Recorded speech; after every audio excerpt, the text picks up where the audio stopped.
हे guys, मैं हूँ Preeti and welcome back to mamababy.com। So आप लोगों का सपोर्ट और प्यार मुझे मेरी वीडियोस पे दिखता है और मुझे पर्सनली बहुत ज़्यादा खुशी होती है ये चीज़ देख के कि आपको मेरी वीडियोस पसंद आती हैं और आप लोग देखते भी हैं।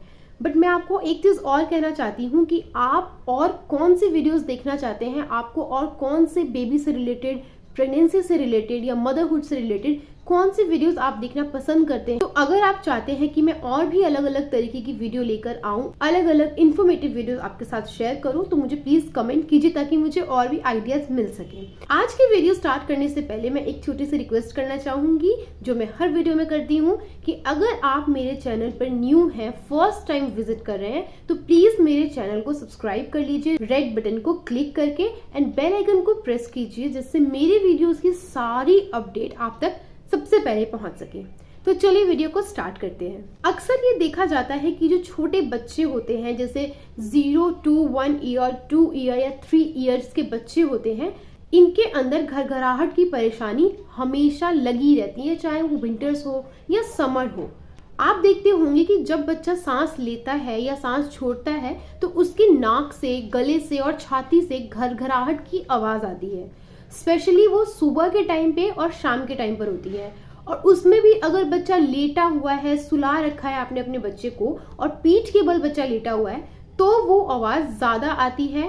और अगर आपने बच्चे को गोद में रखा हुआ है, बच्चा जगा हुआ है या बच्चा करवट लेके सोया हुआ है, तो ये आवाज अपने आप ही कम हो जाती है, बट ये खत्म नहीं होती है। तो ये चीज देख के हर पेरेंट्स के मन में ये सवाल रहता है कि क्या हमारे बच्चे को सर्दी तो नहीं है, क्या बच्चे को कफ ने जकड़ रखा है, क्या बच्चे को निमोनिया तो नहीं हो गया है। और अगर आप कहीं आस पड़ोस में बच्चे को लेकर भी जाते हैं या आपके रिश्तेदार विजिट करते हैं तो वो भी आपको ये कहते हैं कि बच्चे के अंदर घरघराहट आ रही है, तो बच्चे को जरूर निमोनिया या कफ ने जकड़ रखा है। तो आपको और ज्यादा टेंशन हो जाती है और फिर आप काफी सारे होम रेमेडीज भी करते हैं, काफी सारे मेडिसिन भी देने की कोशिश करते हैं, उसके बावजूद भी आपके बच्चे का जो घरघराहट की परेशानी है वो खत्म नहीं होती है। तो आज के इस वीडियो में मैं आपको यही बताऊंगी कि बच्चे को घरघराहट की परेशानी क्यों होती है और इसे हम ठीक कैसे कर सकते हैं, किस स्टेज पर हमें बच्चे को हॉस्पिटल लेकर जाने की जरूरत होती है। अगर आपको ये वीडियो इतनी सी भी इंफॉर्मेटिव लगेगी तो इसे आगे डेफिनेटली शेयर कीजिएगा, बिकॉज ये जो प्रॉब्लम है काफी कॉमन है,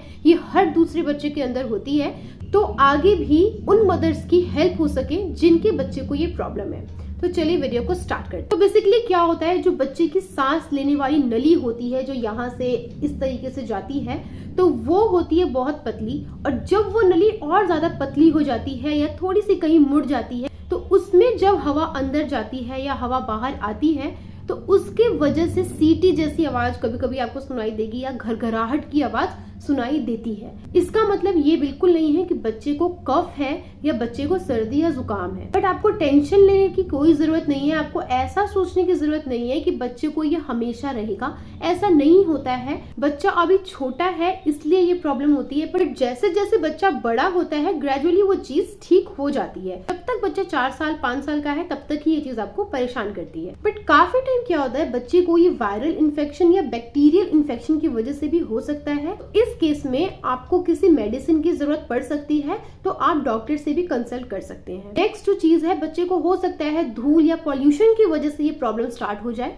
तो इसके लिए भी आपको बच्चे को हमेशा बाहर जाए तो मास्क लगाकर जाए या फिर जितना हो सके धूल और पॉल्यूशन को अवॉइड करें, बच्चे को बाहर कम से कम लेकर जाएं। या फिर बच्चे की रेस्पिरेटरी ट्रैक में इन्फेक्शन आने की वजह से भी ये प्रॉब्लम स्टार्ट हो सकती है। एंड काफी बच्चों को कई चीजों से एलर्जी होती है, इसकी वजह से भी ये प्रॉब्लम हो सकता है, जैसे धूल से एलर्जी होना, फूलों की खुशबू से एलर्जी होना, परफ्यूम से एलर्जी होना, एंड पेट के जो बाल होते हैं उनसे एलर्जी होना। तो इन सारी चीजों की वजह से भी ये परेशानी हो सकती है। तो अगर आपने ये नोटिस कर लिया है कि आपके बच्चे को इन सब चीजों से एलर्जी है, तो इन सारी चीजों को आप घर में अवॉइड कीजिए, तो ये जो परेशानी है वो अपने आप ही ठीक होने लगती है।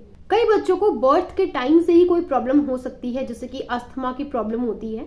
इन बच्चों को जितना हो सके इन सारी चीजों से दूर रखिए, क्योंकि ये चीज़ ठीक होने वाली नहीं होती है। तो इसके लिए आपको मेडिसिन की ज़रूरत पड़ती है और कुछ चीज़ों को अवॉइड करने की ज़रूरत पड़ती है। जैसा कि मैंने आपको बताया, जिन बच्चों को भी अस्थमा जैसी प्रॉब्लम है उन्हें धूल से, उन्हें खुशबू से, उन्हें परफ्यूम से दूर रहना चाहिए, बिकॉज उसके कांटेक्ट में आने से बच्चों को ये परेशानी बढ़ सकती है। तो प्लीज़ आप इस चीज़ का ध्यान रखिए। अब आता है कि बच्चे को हॉस्पिटल कब लेकर जाना चाहिए। तो अगर नॉर्मली घरघराहट है, बच्चा जब सो रहा है तभी घरघराहट की आवाज़ आ रही है, तो इसके लिए आपको कोई टेंशन लेने की ज़रूरत नहीं है, आपको किसी हॉस्पिटल जाने की ज़रूरत नहीं है। बट अगर बच्चे को हाई फीवर है, बच्चे को रेनी नोज है, काफ़ी ज़्यादा खांस रहा है बच्चा, बहुत ज़्यादा घरघराहट की आवाज़ आ रही है, बच्चे की छाती में गड्ढे पड़ रहे हैं, उसकी पसलियाँ ज़्यादा चल रही हैं और बच्चा फीड नहीं ले रहा है, ठीक से सो नहीं पा रहा है, काफ़ी ज़्यादा इरिटेट है, चिड़चिड़ा रहता है, इस स्टेज पे आपको इमीडिएटली बच्चे को हॉस्पिटल लेके जाना चाहिए ताकि बच्चे का इमीडिएटली ट्रीटमेंट स्टार्ट हो सके।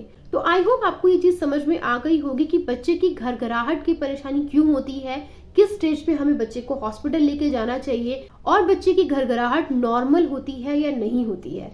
सो आई होप ये वीडियो आपको हेल्पफुल लगी होगी और पसंद आई होगी, और अगर हाँ तो इसे प्लीज़ ज़्यादा से ज़्यादा शेयर कीजिए, बिकॉज जो छोटे बच्चे होते हैं उनके साथ बहुत ज़्यादा परेशानी होती है, और अगर आप एक न्यू मदर हैं तो परेशानी डबल हो जाती है। तो प्लीज़ इस वीडियो को जितनी भी न्यू मदर्स है, जितनी भी मदर्स है, उनके साथ शेयर कीजिए ताकि उनकी भी हेल्प हो सके एंड उनकी पेरेंटिंग भी ईजी हो सके। मिलते हैं अपनी नेक्स्ट वीडियो में। Till then do like, share, comment and subscribe to our YouTube channel which is mamababy.com. Bye bye, take care.